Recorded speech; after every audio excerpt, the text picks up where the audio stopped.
Hello students, in this video of wave optics we are going to the some important topics of the wave optics, and the very first topic of the wave optics is your wave front. Clear? What is the wave front? And after that we have to study about the Huygens principle. Then we will go for the Young's double slit experiment. Then go for diffraction, and this will be the end of this chapter. Clear? We have to study mainly four topics over here. ठीक. So I'm coming to the first topic, that is your wavefront. So what is wavefront? The wavefront is little bit related to the topic of wave of class 11. ये बात समझ में आ रहा है? अगर 11th की वेव थोड़ा सा नहीं पढ़ी आपने तो that will be your little bit tougher to understand about the wave front. Clear? So यहाँ पर देखो सबसे पहले होता क्या है. तो ये जो लिखा है आपका, ये डेफिनेशन पे भी आते हैं. तो सबसे पहले देखो क्या होती है आपकी एक वेव. क्या होती है? What is wave? तो wave is a special type of क्या होता है आपका ये, दैट इज योर डिस्टर्बेंस. ये बात समझ में आ रही है? Wave is what? Wave is a disturbance जो मीडियम में क्या होता है आपका आगे की तरफ बढ़ता है. जैसे यहाँ पर क्या है, कोई टीचर है और यहाँ पर इसके क्या बैठे हुए आपके स्टूडेंट्स बैठे हुए. क्लियर? ये टीचर यहाँ से कुछ भी बोलता है, ये सब कुछ किसके पास पहुँच जाता है? आपका स्टूडेंट्स के पास पहुँच जाता है. तो टीचर ने ऐसा क्या कर दिया, या उसके थ्रू जो आवाज़ निकली है वो आवाज़ यहाँ से यहाँ तक किस तरीके से पहुँची. तो यहाँ पर ये कहा जाता है कि यहाँ पर टीचर और स्टूडेंट्स, अगर सामने वर्चुअल मीटिंग नहीं है, वर्चुअल क्लासेस नहीं है, अगर ये ऑफलाइन क्लासेस एक्चुअल क्लासेस हैं, तो टीचर और स्टूडेंट एक दूसरे के सामने बैठे रहते हैं. टीचर क्या करता है, कुछ भी बोलता है और स्टूडेंट उन चीज़ों को क्या करता है, सुनता है. तो टीचर की आवाज़ स्टूडेंट तक किस तरीके से पहुँचती है. सो यहाँ पर क्या है आपको, ये कहा जाता है कि मीडियम में बहुत ढेर सारे क्या होते हैं आपके पार्टिकल्स होते हैं. सपोज ये हमारे एटमॉस्फेयर के पार्टिकल्स हैं जो टीचर और स्टूडेंट के बीच में इस तरीके से आपके ये रखे हुए. ये बात समझ में आ रही है? जैसे ही टीचर ने बोला, तो बोलने का मतलब टीचर ने क्या प्रोड्यूस किया आपका ये, that is your sound produce किया. ये साउंड क्या है, बेसिकली एक तरीके की आपकी ये एनर्जी है. इसका मतलब टीचर ने सराउंडिंग में क्या प्रोड्यूस किया है, एनर्जी प्रोड्यूस किया. तो सराउंडिंग में एनर्जी को यहाँ पर क्या बोल देते हैं आप ये, दैट इज योर डिस्टर्बेंस बोलते हैं. तो टीचर ने सराउंडिंग में क्या प्रोड्यूस किया आपकी, ये डिस्टर्बेंस प्रोड्यूस किया. जैसे इसने आवाज़ निकाली तो वो आवाज़ आपकी इस तरीके से निकली. ये बात समझ में आ रहा है? जैसे ही ये आवाज़ थोड़ा सा यहाँ पर जनरेट हुई, तो यहाँ पर जैसे ही आवाज़ आगे की ओर बढ़ी, तो यहाँ पर मीडियम के क्या थे आपके, ये पार्टिकल्स थे.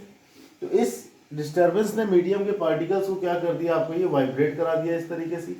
मीडियम के पार्टिकल्स यहाँ पर क्या कर गए आपके, वाइब्रेट कर गए.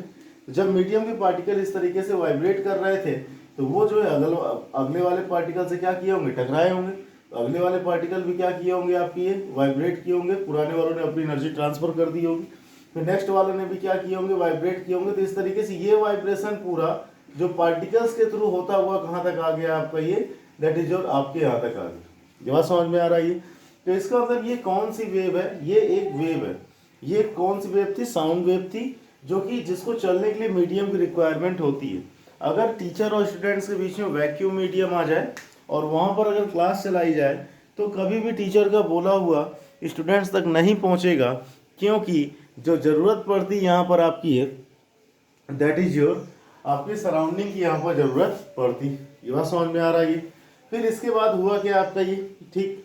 इस तरीके से एक पार्टिकल्स के वाइब्रेशन के दूसरे पार्टिकल से वाइब्रेशन के बाद पूरा ये साउंड यहाँ से यहाँ तक पहुँच गया. मतलब जो डिस्टर्बेंस आपने यहाँ क्रिएट किया था, वो डिस्टर्बेंस पार्टिकल्स की हेल्प से कहाँ तक आ गया, पूरा इसके पास तक ये आ गया.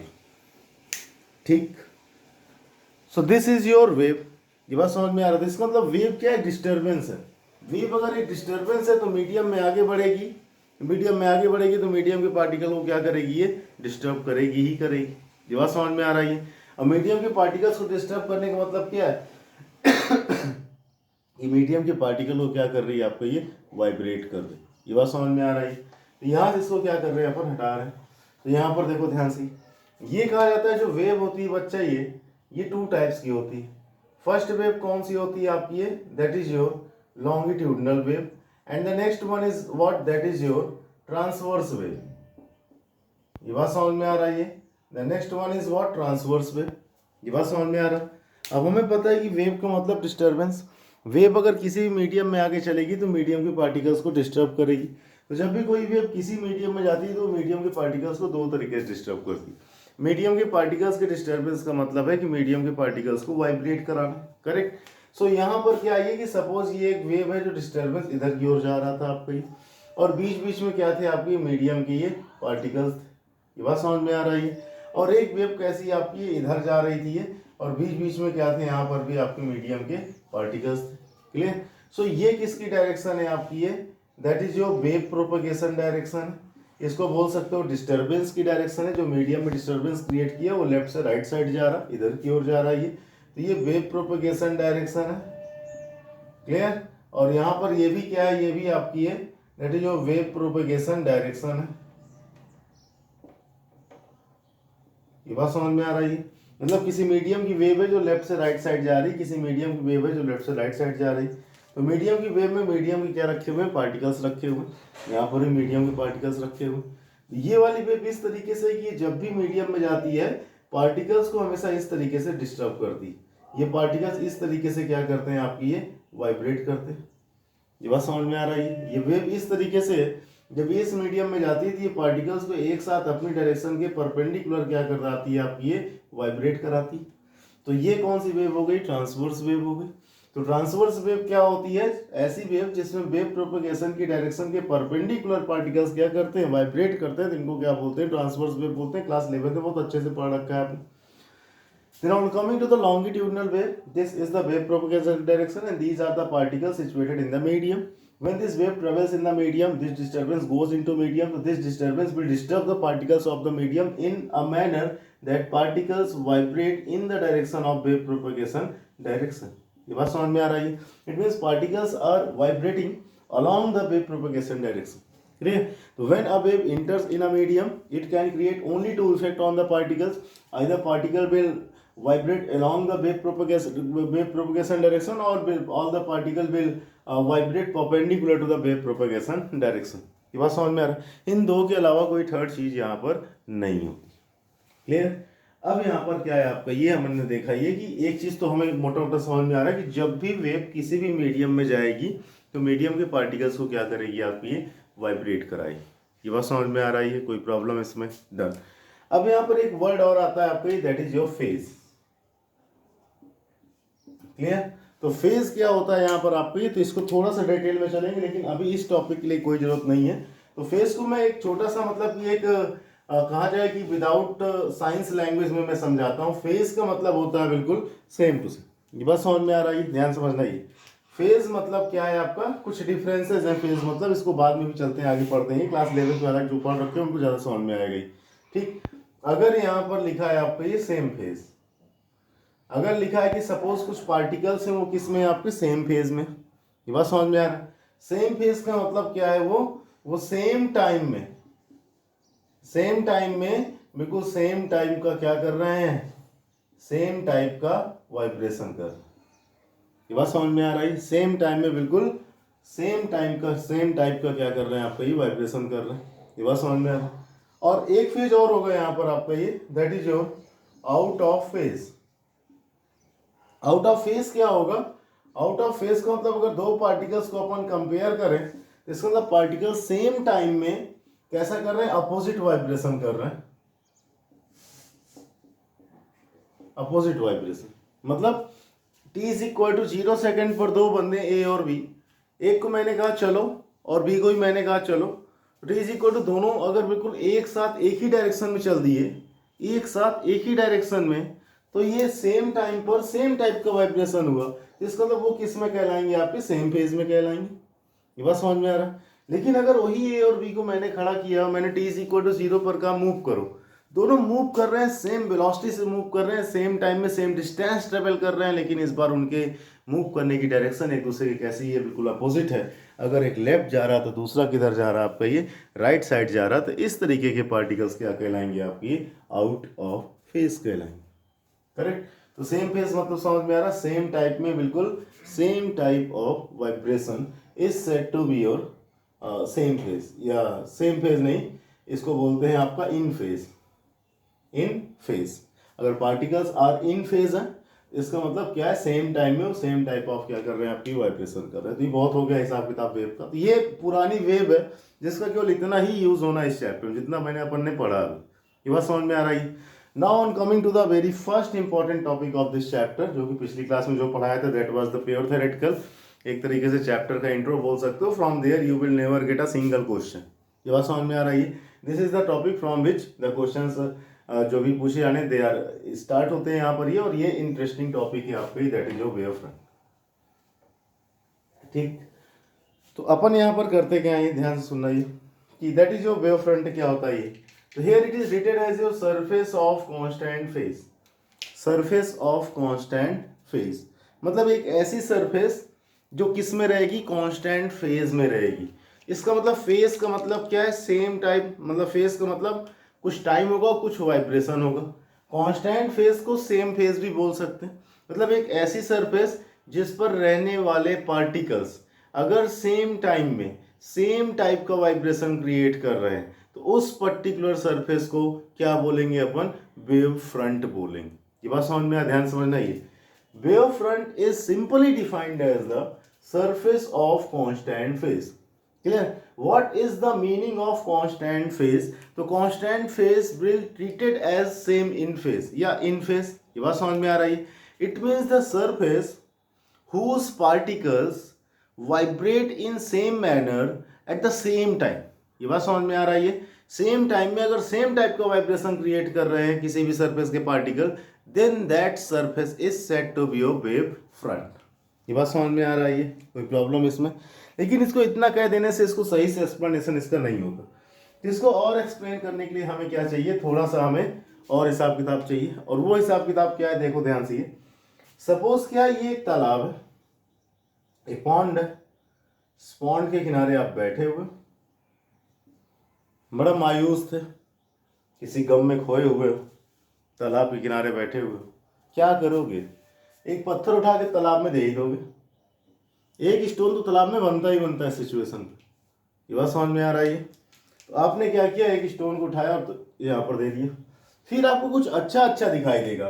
पहले कुछ एक ये सर्कुलर रिंग दिखाई देगी, फिर ये दूसरी सर्कुलर रिंग दिखाई देगी, फिर ये थर्ड सर्कुलर रिंग दिखाई देगी, फिर ये फोर्थ सर्कुलर रिंग दिखाई देगी. इस तरीके से ये तो एक्सपेरिमेंट किया होगा आपने किसी पॉन्ड या रिवर में, या स्टिल वाटर. स्टिल वाटर मतलब रुका हुआ वाटर जिसके पास कोई वेलोसिटी ना, पैक्ड वाटर में जब आप इस तरीके से स्टोन वगैरह फेंकते हो तो वहाँ पर एक सर्कुलर रिंग जनरेट होती है.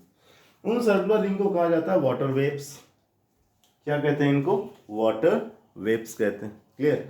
तो जब भी आपने क्या किया, एक स्टोन को यहाँ थ्रो किया तो यहाँ पर वाटर वेव्स क्या हुई, यहाँ ये जनरेट हुई. ये बात समझ में आ रहा.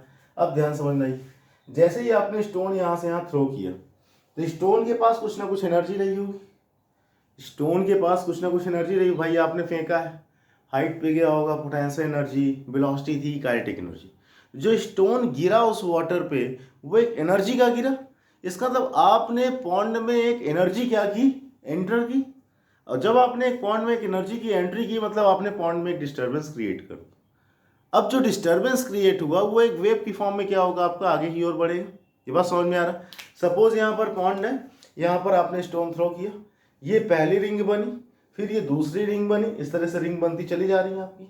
तो जब डिस्टर्बेंस क्रिएट किया होगा तो यहाँ पर जो पहली रिंग बनती है, तो देखा उसको सही से देखोगे, पहली रिंग बिल्कुल फ्लैट नहीं होती, कुछ उठे हुए होती. मतलब वाटर इस तरीके से गया होगा और इस तरीके से गया होगा.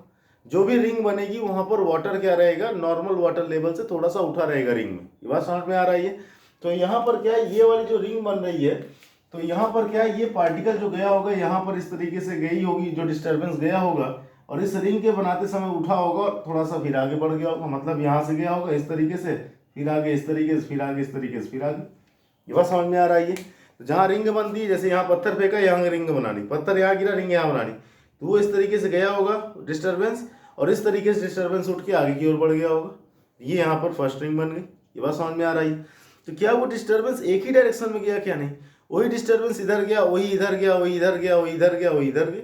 ये बात समझ में आ रही है. और जहां भी रिंग बन रही है डिस्टर्बेंस तो इधर मूव कर रहा है. ध्यान समझना है, जहां भी रिंग बन रही है डिस्टर्बेंस किधर मूव कर रहा है, इधर की ओर मूव कर रहा है. और जिस जगह रिंग बनती है उस जगह के पार्टिकल इस तरीके से क्या करते हैं, आप ये वाइब्रेट करते हैं.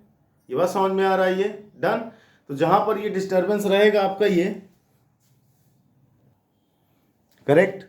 सो यहाँ पर सपोज डिस्टर्बेंस क्रिएट किया, वो डिस्टर्बेंस आगे जाएगा, यहाँ पहली रिंग बननी है तो डिस्टर्बेंस आगे जाएगा और वहाँ के पार्टिकल इस तरीके से क्या कर जाएंगे, वाइब्रेट कर जाएंगे। तो इसका मतलब यहाँ जो डिस्टर्बेंस क्रिएट कर रहे हो तो ये डिस्टर्बेंस इधर भी आगे जा रहा है, इधर भी आगे जा रहा है, इधर भी आगे जा रहा है, इधर भी आगे जा रहा है। मतलब ये जो रिंग दिखाई दी, सपोज हमें t is equal to 1 second पर ये पहली रिंग दिखाई दी। इसका मतलब ये रिंग किसकी बनी, वाटर की बनी। इसका मतलब ये रिंग अलग से क्यों दिखाई दे रही है, क्योंकि वाटर जो अलग से पूरा वाटर है उसके कुछ पार्टिकल्स अलग सा बिहेवियर कर रहे होंगे, तभी ये रिंग की फॉर्म में दिख रहा है, क्योंकि रिंग तो बाहर किसी और दूसरे मटेरियल से नहीं बनी है। इसका मतलब क्या है कि जैसे ही डिस्टर्बेंस आपने पत्थर यहाँ पर फेंका तो वो डिस्टर्बेंस क्या हुआ, आगे बढ़ा। जब वो डिस्टर्बेंस आगे बढ़ा तो उसने t इक्वल टू 1 सेकेंड पर ये रिंग बनाई।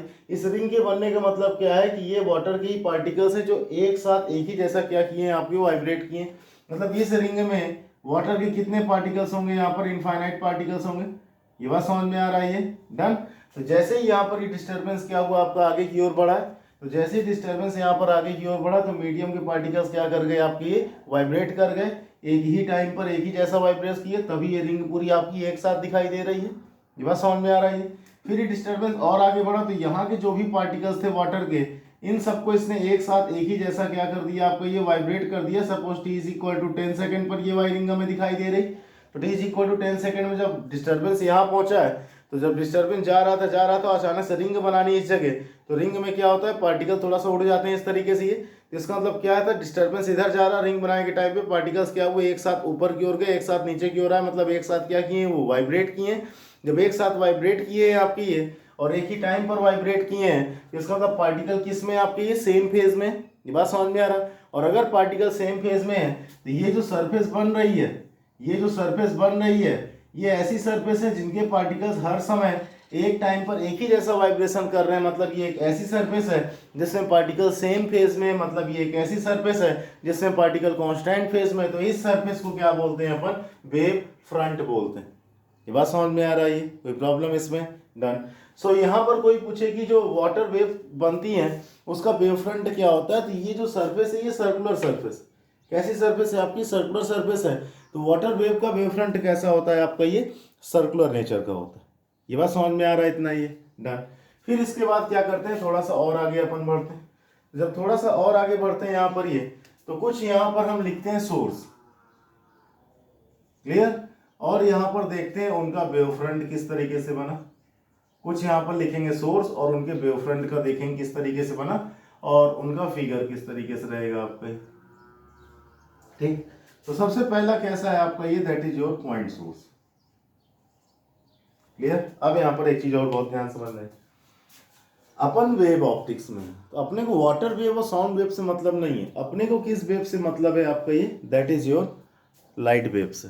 तो लाइट कौन सा वेव होती है, तो पिछले टर्म में बताया था मैंने, एक इलेक्ट्रोमैग्नेटिक वेव होती है जिसको चलने के लिए मीडियम जरूरत नहीं पड़ती। लेकिन मीडियम जरूरत तो नहीं पड़ती, लेकिन जब भी ये मीडियम में चलती है तो मीडियम के पार्टिकल्स को क्या करती है, वाइब्रेट करती है।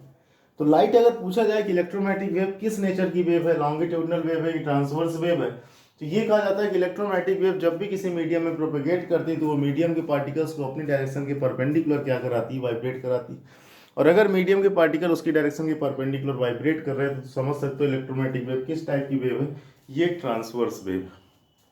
बात समझ में आ रहा, मतलब लाइट जब भी मीडियम में जाएगा, लाइट की रेज इलेक्ट्रोमैग्नेटिक वेव को चलने के लिए मीडियम के पार्टिकल्स की जरूरत नहीं है। लेकिन जब ये एनर्जी, जब ये डिस्टर्बेंस, जब ये वेव मीडियम में जाती है तो मीडियम के पार्टिकल्स को वाइब्रेट कराती है। किस डायरेक्शन में वाइब्रेट कराती है, तो this is a pure transverse wave. और अगर ये प्योर ट्रांसवर्स वेव है तो मीडियम के पार्टिकल्स हमेशा इसकी डायरेक्शन के परपेंडिकुलर ही क्या करेंगे, आपकी ये वाइब्रेट करेंगे। बात समझ में आ रहा है, इतना ही, डन। अब यहाँ पर क्या है, ये सपोज यहाँ पर हमने लिया एक बल्ब, क्लियर। ये क्या लिया अपन ने, बल्ब लिए, और t इज इक्वल टू 0 पर, ध्यान समझना, t इज इक्वल टू 0 पर ये बल्ब था आपका ये, ठीक। और ये बल्ब कैसा, एक पॉइंट है, बहुत छोटा बल्ब है, एक पॉइंट सोर्स। कैसा सोर्स है बल्ब, एक पॉइंट सोर्स। ध्यान से सुनते जाना है, सबसे इंपॉर्टेंट चीज है ये समझ में आ गया तो वेव फ्रंट वगैरह सब खत्म, तुरंत नहीं आया तो फिर बहुत देर तक चलेगा। तो ये बल्ब कैसा है आपका, एक पॉइंट सोर्स। ये बात समझ में आ रही है। बल्ब को ऑन किया, उससे क्या निकलेगी, लाइट निकलेगी। ये बात समझ में आ रही है। तो बल्ब को जब ऑन किया तो उससे क्या निकली, लाइट निकली। ध्यान सुनना, ये देखो यहाँ ये बल्ब है, क्लियर। बल्ब को ऑन किया तो क्या निकली, t इज इक्वल टू 0 पर क्या किया इसको अपन ने, ऑन किया, तो यहाँ से क्या निकली, लाइट निकली। और चूंकि वेव ऑप्टिक्स में तो लाइट को किस फॉर्म में ले जाना है आपको, ये वेव के फॉर्म में ले जाना है इस तरीके से। ये बात समझ में आ रही है, तो लाइट किस फॉर्म में जा रही है यहाँ पर आपकी, ये वेव के फॉर्म में जा रहे हैं। फिर इसके बाद क्या हुआ यहाँ पर आपका, ये कोई पूछे कि t is equal to 5 second में लाइट की वेव कहाँ पर पहुंची, t is equal to 5 second में ये वेव यहाँ पहुंची, यहाँ पहुंची, यहाँ पहुंची और आपकी ये यहाँ पहुंची। ये बात समझ में आ रहा है इतना ये। हाँ, तो यहाँ पर मैं क्या कर रहा हूँ कि ये सपोज एक पॉइंट सोर्स है, t इज इक्वल टू 0 पर एक साथ लाइट की वेव क्या होगी, जनरेट होगी। हर एक वेव की स्पीड कितनी होगी, जितनी स्पीड की होती है 3 × 10⁻⁸ मीटर पर सेकेंड। अगर मैं पूछूँ कि t is equal to 5 second पर वेव कहाँ कहाँ पहुंची, तो ये वाली वेव यहाँ पहुंचेगी, ये यहाँ पहुंची, ये यहाँ पहुंची, ये यहाँ पहुंची, ये यहाँ पहुंची। और मैं पूछूँ t is equal to 5 second पर कहाँ कहाँ के पार्टिकल्स वाइब्रेट हुए, तो वेव जहाँ पर पहुंचेगी वहाँ के पार्टिकल्स को क्या करेगी, आपकी डिस्टर्ब करेगी। यहाँ पर इसने चारों तरफ के particles, t is equal to 5 second पर वेव ऊपर भी आएगी, क्योंकि बल्ब है, ये बल्ब है तो वेव इधर भी आएगी, इधर भी आएगी, इधर भी, इधर भी, इधर भी, इधर भी, ये इससे हर तरफ आ रही है। तो t is equal to 5 second पर मैं कहूँ कौन कौन से पार्टिकल्स वाइब्रेट हुए, तो t is equal to 5 second तक वेव जहाँ भी जाएगी वहाँ के पार्टिकल्स को क्या करेगी, आपको वाइब्रेट करेगी। तो जब सारे पार्टिकल्स एक साथ वाइब्रेट करें, तो अगर उन सारे पार्टिकल्स को मिला के एक सरफेस बनाई जाए, तो वो सरफेस क्या कहलाएगी, आपकी एक वेव फ्रंट कहलाएगी, क्योंकि वो एक ऐसी सरफेस होगी जिसमें पार्टिकल्स ने एक टाइम पर एक ही जैसा क्या किया, आपका ये वाइब्रेशन आपका ये परफॉर्म किया। तो यहाँ पर अगर कोई कहे कि पॉइंट सोर्स का जो होता है आपका ये पॉइंट सोर्स का वेव फ्रंट कैसा होता है, तो पॉइंट सोर्स का वेव फ्रंट कैसा होता है यहाँ पर आपका ये, दैट इज और स्फेरिकल होता है। ये सर्कुलर नहीं है, कैसा आपका स्फेरिकल है। क्यों स्फेरिकल है, क्योंकि पॉइंट सोर्स यहाँ रखा है, बल्ब आप ऑन करोगे तो लाइट की वेव क्या होंगी, आपकी निकलेंगी इक्वल आपका वेलोसिटी से हर एक डायरेक्शन पर। और कोई किसी भी टाइम पर पूछे, जिस टाइम पर पूछ रहा उस टाइम पर देख लो वेव कहाँ तक पहुंची है, और उस टाइम पे उस जगह के पार्टिकल्स को एज्यूम कर लो कि इन्होंने वाइब्रेट कर लिया सेम डायरेक्शन में, सेम टाइप पे। तो और उन सारे पार्टिकल्स को मिलाकर एक सरफेस खींचा, तो वो सरफेस क्या कहला गई आपकी, that is your wave front कहला गई। तो अगर पॉइंट ऑब्जेक्ट है तो इसका वेव फ्रंट कैसा होता है आपका ये, दैट इज योर ये स्फेरिकल होता है। और इसका फिगर कैसे बनेगा, तो यहाँ पर ये पॉइंट ऑब्जेक्ट है, एक वेव फ्रंट इसका ये, दूसरा वेव फ्रंट इसका ये, तीसरा वेव फ्रंट इसका ये बात समझ में आ रही है। तो wave front is spherical for the point source. Clear. दूसरा कौन सा सोर्स आता है, तो यहाँ पर एक और सोर्स होता है अपने पास ये, that is said to be your line source. So line source क्या होता है आपका, as just your tube light. ये बात समझ में आ रहा है, ट्यूब लाइट जिसके पास एक लेंथ हो। ये क्या है आपकी, यहाँ पर ये आपकी ये ट्यूब लाइट है इस तरीके से। अब आपको पता है कि ट्यूब लाइट में कॉर्नर से लाइट नहीं निकलती, ये बात समझ में आ रही है। ये कैसा है आपका ये एक पॉइंट सोर्स है, that is your tube light. Tube light में आपको पता है कि कॉर्नर से क्या होगी, लाइट नहीं निकलेगी। ट्यूब लाइट है, जो भी लाइट निकलेगी इधर से इधर से इधर से इधर से, यहाँ और यहाँ से नहीं निकलेगी। करेक्ट।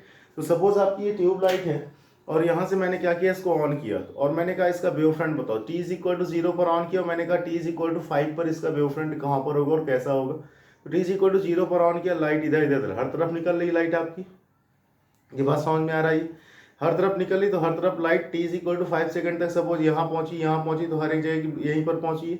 तो t is equal to 5 second पर उसने सारे पार्टिकल्स को क्या किए होंगे, अपनी अपनी जगह पर वाइब्रेट कराए होंगे। तो अगर उन सारे पार्टिकल्स को मैं क्या कर लूँ, एक साथ उनको एक सरफेस से पैक कर दूँ, तो यहाँ पर कैसी सरफेस बनेगी, एक सिलेंड्रिकल सरफेस बनेगी। कैसी सरफेस बनेगी आपकी, एक सिलेंड्रिकल सरफेस बनेगी। तो लाइन ऑब्जेक्ट का जो होता है वेव फ्रंट, ये कैसा होता है आपका, ये दैट इज योर सिलेंड्रिकल होता है ये। और यहाँ पर सपोज ये आपका लाइन ऑब्जेक्ट है, तो इसका जो वेव फ्रंट होगा वो कैसा होगा, यहाँ पर आपका कुछ इस तरीके से होगा, that is your cylindrical in shape होगा। ये बात समझ में आ रही है। और एक लास्ट वन और आता है आपका ये, that is your point source at infinity. Point source at infinity. अब हमें क्या है, ध्यान सुनना है, इसी को क्यों लर्न करना। पॉइंट सोर्स का वेव फ्रंट कैसा होता है, स्फेरिकल होता है। लाइन सोर्स का वेव फ्रंट कैसा होता है, सिलेंड्रिकल होता है। जो थियरी बता रहा हूँ वो समझ में आ रही तो आ रही, नहीं तो एक बहुत सिंपल तरीका, इससे भी आराम से समझा सकता हूँ मैं, इसे अभी समझा भी रहा हूँ मैं इसे। पॉइंट सोर्स अगर कहाँ पर रखा है आपका, इनफाइनाइट पर। और अगर आपका पॉइंट सोर्स अगर इनफाइनाइट पर रखा है तो आपको पता है कि पॉइंट सोर्स का वेव फ्रंट कैसा होना है, स्फेरिकल होना है। तो समझो कि एक इनफाइनाइट पर पॉइंट सोर्स था, तो इनफाइनाइट पर उसका वेव फ्रंट कैसा था, स्फेरिकल था। तो उसकी वेव हम तक चली आ रही, मतलब उस स्फेरिकल सेल की साइज बढ़ती जा रही। क्यों? क्योंकि पहला वेव फ्रंट ये, फिर वेव यहाँ पहुंची, दूसरा वेव फ्रंट ये, तीसरा। इस तरह से जितना आगे जाओगे ये स्फीयर उतना ही क्या होता जाएगा, बड़ा होता जाएगा। इसका मतलब अगर पॉइंट सोर्स इन्फिनिटी पर रखा है तो इसका मतलब जो वेव फ्रंट था इसका स्फेरिकल वो कहाँ पर था, इन्फिनिटी पर स्फेरिकल था।